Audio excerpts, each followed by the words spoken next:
பத்திரிகை நண்பர்களே, கீனோ இந்த வித்தியாசமான ஒரு புதுமையான நீங்கள் எதிர்பார்க்காத ஒரு கதை அப்படிங்கிறது தான் நாங்கள் நியூஸில் கொடுத்துருந்தோம். படம் பார்த்துருப்பீங்க, அதான் உண்மை தானே அப்படின்னு தான் ஏற்றுக்குவீங்கன்னு நினைக்கிறேன். சின்ன படம், கஷ்டப்பட்டு போராடி இந்த படத்தை எடுத்திருக்காங்க. அவங்களே ஓன் ரிலீஸ் பண்ணுறாங்க, வியாபாரம்லாம் இவங்க பண்ணலை, அவங்களே தான் ரிலீஸ் பண்ணுறாங்க. நீங்கள் சப்போர்ட் பண்ணால் தான் உண்டு வழி, வேறு வழி கிடையாது. இது வரைக்கும் வந்த சின்ன சின்ன படங்கள்லாம் ஜெயிச்சது காரணம் நீங்கள் தான். பல படங்கள் வெற்றிக்கு நீங்கள் தான் காரணமாக இருக்கீங்க. அதுவும் சின்ன படங்களுக்கு பெரிய உதவியாக இருக்கீங்க. அதே மாதிரி ஒரு சின்ன படம் இது நீங்கள் தான் தூக்கி விடணும், நீங்கள் தான் சப்போர்ட் பண்ணணும். உங்களை நம்பி தான் வந்திருக்காங்க. எல்லா சைடும் அவங்க சுற்றிட்டு யாருமே காப்பாற்ற மாட்டாங்க, ப்ரெஸ்ஸு தான் காப்பாற்றணும்னு நம்பி வந்திருக்காங்க. நீங்கள் தான் காப்பாற்றணும், நீங்கள் தான் தூக்கி விடணும். உங்கள் விமர்சனம் அவ்வளோ பெரிய சப்போர்ட்டாக இருக்கணும்.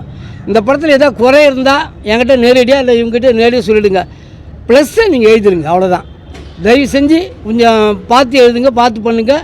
கஷ்டப்பட்டு இந்த படத்தை எடுத்துருக்காங்க, அவங்கள ஓன் ரிலீஸ், கொஞ்சம் ஹெல்ப் பண்ணுங்கள். இப்போ இந்த படத்தோட தயாரிப்பாளர் வாங்க. நானும் உங்களில் ஒருத்தி தான். நான் வந்து சன் டிவியில், சன் நியூஸில் இருக்கேன். 25 வருஷமாக சன் நியூஸில் ஒர்க் பண்ணிகிட்ருக்கேன். இது எங்களோட முதல் முயற்சி. நீங்களாம் சப்போர்ட் பண்ணி எங்களை முன்னுக்கு கொண்டு வாங்க. அந்த பக்கம் நிற்க வேண்டியனா இன்றைக்கி இந்த ப்ரொடியூசராக இங்கே நிற்கிறேன். இல்லை, நான் வித்தியாசமான கதைகள் எழுதணுன்ற ரொம்ப வருஷமாக நான் ஃபிலிம் ஸ்கூலில் படித்ததுலேருந்து அப்படி தான். வந்ததுலேருந்து ஃபிலிம் இன்ஸ்டியூட் வெளிலேருந்து வந்து நான் டேரக்டர் கதிட்டு இருந்தேன். அங்கே தான் மிஷ்கின் சாரை சந்தித்தேன். அவரோட சித்திரம் பேசரி, நந்தலாலா. நான் நிறைய நான் ஃபிக்ஷன் படிப்பேன். பேசிக்கலாக பிஎஸ்சி ஃபிசிக்ஸு. ஸோ சயின்ஸ் ரீதியாக தான் நிறைய கதைகள் யோசிச்சுட்டு இருப்பேன். நம்ம இங்கே கமர்ஷியல் சினிமா மட்டும் நிறையா கதைகள்லாம் பண்ணிகிட்டு இருப்பேன். இந்த படம் தான் என் முதல் படம் அப்படின்றது எனக்கே நானே ஜட்ஜ் பண்ணல. கொரோனா டைமில் 2020 எழுதுனது. ஏன்னா ரீசன்னாக அந்த டைமில் டோட்டலாக நிறைய எம்டினஸ் இருந்தது வேர்ல்டு பூரா. when you go outside road எல்லாம் எம்டி, எல்லாமே எம்டியாக இருந்தது. ஸோ அதில் ஒரு இன்ஸ்பைரஸ் ஆச்சு. அது இல்லாமல் நான் ரொம்ப வருஷத்துக்கு முன்னாடி ஃபோபியாஸ் பற்றி நிறையா படித்ததுனால எந்த ஃபோபியா வேர்ல்டில் யாரும் சொல்லலை அப்படின்றது அது எடுக்கும்போது கீனோஃபோபியா யாரும் சொல்லலை. இது ஃபிலாசபிக்கலாக கனெக்ட் பண்ணணும்னு எனக்கு தோணுச்சு. வெறும் மெட்டீரியலிஸ்டிக்காக எம்டி ஸ்பேஸ்ன்னு சொல்லாமல் லைஃப்பில் நிறைய லாஸஸ் நடந்ததுன்னா நம்ம மனசில் ஒரு வெற்றிடம் உருவாகும். ஸோ அதெல்லாம் கனெக்ட் பண்ணி சொல்லணும், ஒரு இன்ட்ரெஸ்டிங்காக சொல்லணும்னு. இது ரொம்ப மெயின் ஸ்ட்ரீம் சினிமா மாதிரி என்னால் பண்ணியிருக்க முடியும். ஆனால் ஆஃப்டர் பேண்டமிக்கு ஓடிடியோட எக்ஸ்போஷர் பப்ளிக் கிடச்சதுனால, இன்டர்நேஷ்னல் சினிமாலாம் மக்கள் பார்த்ததுனால, தர லோக்கலுக்கு கமர்ஷியல் படம் பண்ணக்கூடிய டேரக்டர் தான், ரைட்டர் தான் நான். ஆனால் ரொம்ப தைரியமாக இப்படி ஒரு கூட்டம் இந்த மாதிரி ஒரு படத்தை ரசிப்பாங்க. ஏன்னா எனக்கு கொரியன் படம், சைனீஸ் படம், எல்லா மாதிரி படங்களும் டாக்குமெண்ட்ரிலேருந்து எல்லாம் பார்க்க ஆரம்பிச்சிட்டாங்க. ஸோ அதனால் அந்த ஒரு தைரியத்தில் தான் இந்த படமே ரொம்ப தைரியமாக ப்ரெசென்ட் பண்ணுது. ப்ரெசன்டேஷனே ஆமாம், கோ டேரக்டர் ஒர்க் பண்ணேன். ஆமாம். இல்லை, நான் முக்கால்வாசி நீங்கள் பார்த்தீங்கன்னா கிட்டத்தட்ட 99% அவரோட சாயல் இருக்க அவரோட ரொம்ப தெளிவாக இருந்தேன். அவரோட நண்பர், நான் சித்திரம் பேசரி, இல்லை சித்திரம் பேசரி, நந்தலாலா கோ டேரக்டர் ஒர்க் பண்ணேன். நான் வந்து ஏன்னா அவர் ஒரு மிகப்பெரிய இயக்குனர். அவர் ஸ்கூல்லேருந்து வரும்போது நம்ம வந்து நான் ஃபிலிம் இன்ஸ்டியூட் படிச்சிருந்தாலும் கடைசியாக வந்தது அவர் ஸ்கூல்ன்றதுனால அவரோட சாயல் இருந்தால் நான் தனித்துவமாக இருக்க முடியாது. அதனால் நீங்கள் இந்த படத்தில் பார்த்தீங்கன்னா கலர்ஸே வந்து எல்லோ லேம்ப் யூஸ் பண்ணக்கூடாதுன்னு சொல்லிட்டேன் நான் கேமராமேன். பிளாக் ப்ளூ தான் நான் யூஸ் பண்ணேன். ஒயிட் லைட் சோர்ஸ் தான் யூஸ் பண்ணியிருக்கேன். ஸோ இதில் வந்து அவரோட இதில் எல்லோ லைட் சோர்ஸ் இருக்கும். நைட்லாம் வந்து எல்லோ லைட் சோர்ஸ் யூஸ் பண்ண சொன்னால் எனக்கு பர்டிகுலராக வேணான்ட்டேன். அதாவது அவர் மேலே எனக்கு பயங்கர அன்பு உண்டு, மரியாதை உண்டு.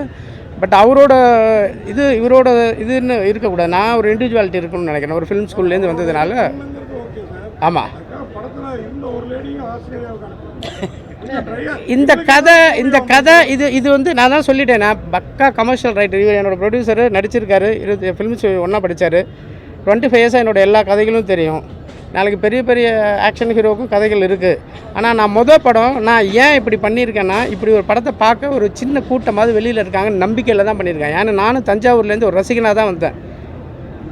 இங்கே வந்து தான் நிறையா கற்றுக்கிட்டேன் ஃபிலிம் ஸ்கூல்லேருந்து. அதுக்கப்புறம் இங்கே உள்ள அனுபவங்கள்லாம் வச்சு. இல்லை, அது நீங்கள் கேட்குறீங்க, அது நானே கேட்டால் ஒரு காலத்தில். நான் ஏன் இப்படி பண்ணியிருக்கேன்னா, இது என்னோட பிழைப்பு. முதல்ல first stand bread and butter. 25 years ஸ்ட்ரகிளுக்கு அப்புறம் இதை பண்ணுறேன். why I should take this kind of film. ஏன் இதையே வந்து கீனோ பக்கத்தில் காமிச்சு ஜாம் இப்படிலாம் பண்ணியிருக்க முடியும்ல. பர்பஸாக பண்ணி இந்த கண்டென்ட்டுக்கு ரொம்ப ஹானஸ்ட்டாக இருந்தேன். அது ஒய்ட்லே தான் இருக்கணும், 2 ஷாட்லேயே இருக்காது. 2 பேருக்கு சேர்ந்தே காமிச்சிருக்க மாட்டேன். இந்த பையனோட பாயிண்ட் ஆஃப் வியூவில் தான் கீனோ இருக்கும். நான் தான் கீனோவை நடித்தேன். நான் ஒரு டைரக்டராக ஆசைப்பட்டு நடிச்சு ஃபஸ்ட்டு டைம் வேர்ல்டு ஒரு டைரக்டர் ரைட்டர் நடிச்சிருக்கேன், மெயின் டைட்டிலர் ரோல். ஆனால் மூஞ்சி காமிக்காமல் நடிச்சிருக்கேன். வெறும் உடல் மொழியில். அதனால் எதுவுமே நான் வந்து படங்கள்லாம் பார்ப்பேன், எல்லாம் பண்ணுவேன். ஆனால் நான் பண்ணும்போது ரொம்ப ஹானஸ்ட்டாக இருப்பேன். எதுலேருந்து இன்ஸ்பிரேஷன் வந்துடக்கூடாதுன்னு நினைப்பேன். ரொம்ப பிகினிங் பீரியடில் ஒரு ஃபவுண்டேஷன் டெக்னிக்கலாக போட்டோன்னா ஃபிலிம் இன்ஸ்டியூட் படிக்கும்போது அதெல்லாம் எதுவும் எடுக்கல. அதெல்லாம் எதுவுமே எடுக்கல. சுத்தமாக நார்மலாக. எனக்கு சார் ஆமாம் சார். இல்லை பையன் வந்து கீனோன்னா இப்போ கடைசியாக டாக்டர் ஒரு எக்ஸ்ப்ளனேஷன் கொடுக்குறாருல்ல.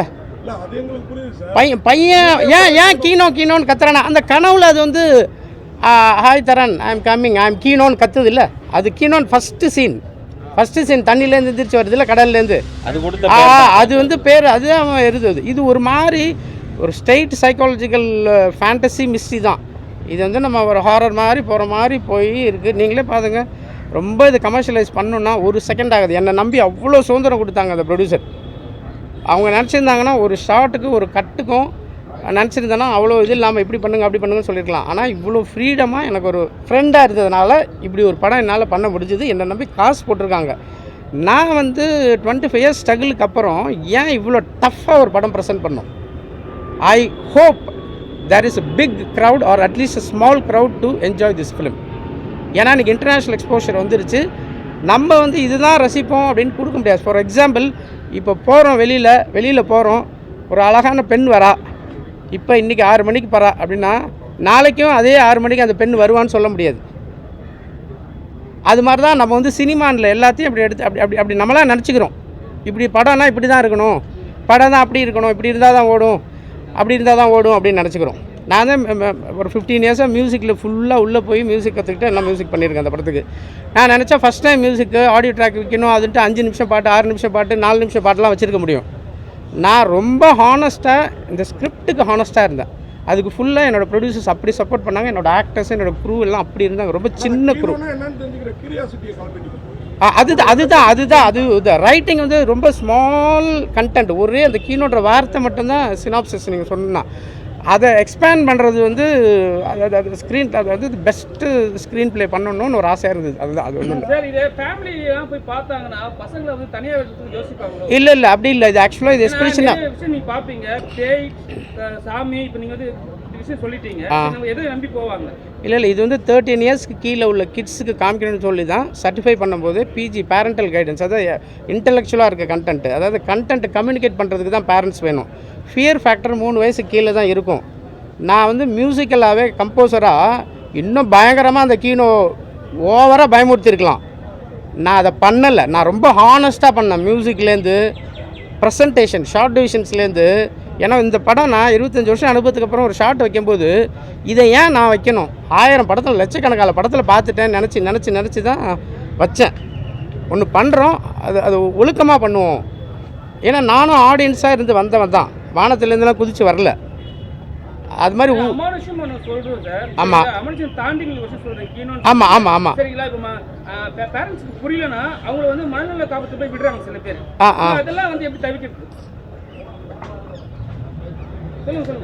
ஓகே மணலை காப்பத்தை வந்து தவிர்க்கிறதா இந்த படம் வந்து இது வந்து தைரியப்படுத்தணும். இந்த குழந்தைங்களுக்கு இல்லை, நான் தான் கனெக்டாக கடைசியாக வாய்ஸ் ஓவர்லேயே சொல்லிட்டேனே, யாருமே நீங்கள் வெற்றிடத்தை பார்த்து பயப்படாத ஆள், ரேர் கேஸ்னே சொல்கிறான் அந்த ஆள்.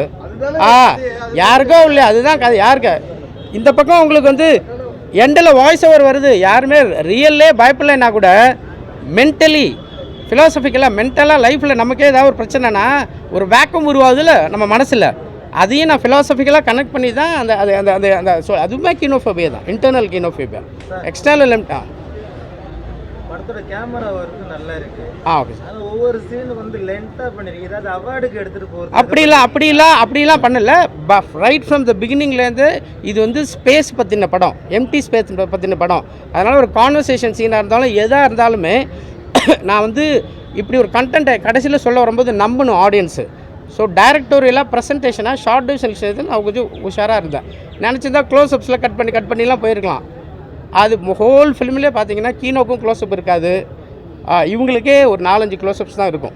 ஏன்னா அந்த படமே எம்டியை பற்றின படம். நீங்கள் வந்து ஃப்ரேமில் வந்தீங்கன்னா இந்த படம் பெரிய விஎஃப்எக்ஸ் கிடையாது, பெரிய இதெல்லாம் கிடையாது.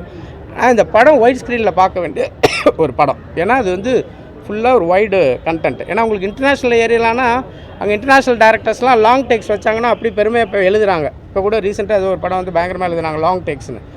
அப்படி மாதிரி இன்ஸ்பயர் பண்ணல. இப்போ என்னோட அடுத்த படம் இதே மாதிரி ப்ரெசன்டேஷன் இருக்காது.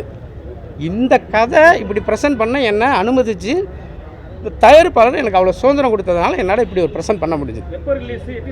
May 9th release. இப்போதைக்கு ஒரு 50 தேட்டர்ஸ் இது பண்ணியிருக்கோம். படிப்படியாக சாட்டர்டேக்கு அப்புறம் பிக்கப் ஆகும் நான் நம்புகிறோம். உங்களோட ரைட் அப்னாலையும் மக்களோட இதனாலையும் வரும்ன்ட்டு நான் நம்புகிறேன். யார் சார்? மணல் இல்லை முன்னிலையில் இல்லை சார், அவர் நடிகர், ஆக்டர், நடிக்கிறதுக்கான முயற்சியில் இருக்கிறேன். Thank you sir. கண்டிப்பாக இது வந்து குழந்தைங்களுக்கும் பெரியவங்களுக்கும் எல்லாருக்குமே ஒரு மென்டல் ஸ்ட்ரென்த்தை எலிவேட் பண்ணுறது தான். எல்லாருமே எப்போதுமே சந்தோஷமாக இருக்கிறது இல்லை. சந்தோஷன்ற ஒரு ஓகே தான். ஆனால் ஏதோ சந்தோஷமாக இன்றைய உலகத்தில் இருந்தால் கூட ஏதோ ஒரு ஆழ்மனத்தில் ஒரு பயத்தோடையே தான் இருந்துகிட்டு இருக்கோம். அது தேவையில்லை. இது வெறும் அதெல்லாம் சொல்லலைன்னா கூட கிட்டத்தட்ட அதில் அந்த பயத்தினாலேயே நமக்கு உள்ளுக்குள்ள ஒரு வேக்கம் உருவாயிடுது இல்லை. அதெல்லாம் தான் இந்த கீனோ சொல்லியிருக்கு. ஆமாம் ஆமாம் ஆமாம்.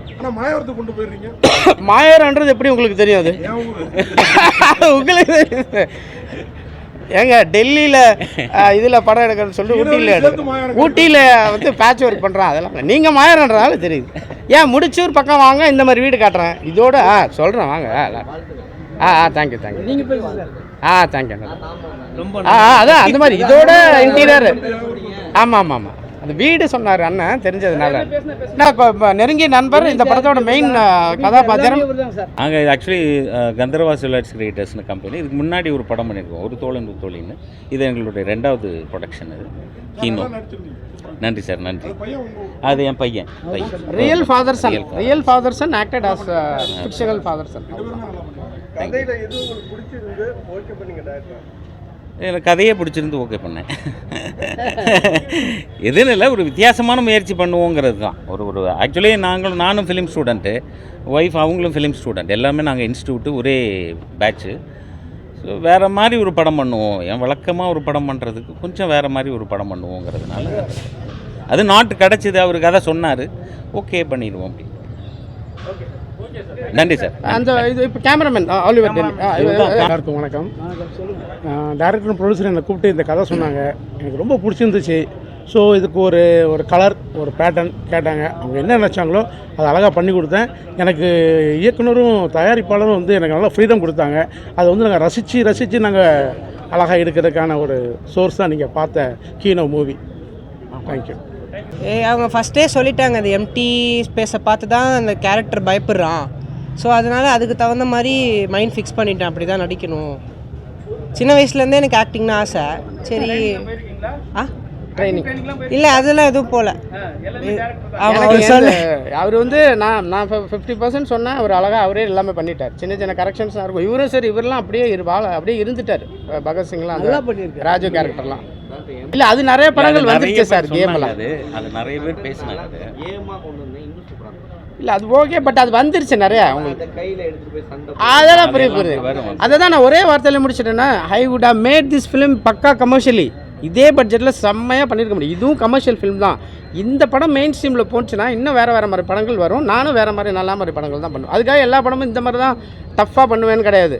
அடுத்தது ரொம்ப நீங்கள் எந்த ஆர்டிஸ்ட் டேட்டு கொடுங்க பண்ணுறேன். எல்லாருக்கும் யாருக்குமே கிடைக்காத ஒரு வாய்ப்பு. உங்கள் அப்பா கூடயே நீ முதல் படத்தில் நடிச்சிருக்க. அதை எப்படி பார்க்குற, எந்த அளவு ஒரு மகிழ்ச்சி? இல்லை அதுக்கு நான் சீரியஸாகவே கொடுத்து வச்சுருக்கணும். ஏன்னா இப்போ வேறு ஏதாவது போயிருந்தேன்னா அது எப்படி இருந்திருக்கும்னு தெரியாது. அப்பாவோட நடித்ததுனால ரொம்ப ஈஸியாக இருந்தது. தேங்க்ஸ். நடிக்கிறது தான் வேலை. ஏதாவது சான்ஸ், ஏதாவது நல்ல சான்ஸ் கிடைச்சா முடிச்சுட்டு எல்லாம் பண்ணலாம்.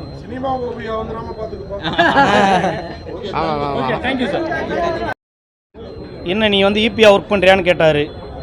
அண்ணே எப்படிண்ணே ஈபியாக ஒர்க் பண்ணுறது? சரி ஓகே சொல்லிட்டீங்க, சரி பண்ணிடுவோம் அப்படின்ற ஒரு இதில் வந்து ஈபின்னு ஒரு போஸ்டிங் எனக்கு கொடுத்தாரு. நான் வந்து இது ஒரு நடிகனாக பண்ணேன். எனக்கு ஒரு ஈபி கேரக்டர் கிடச்சிருக்கு.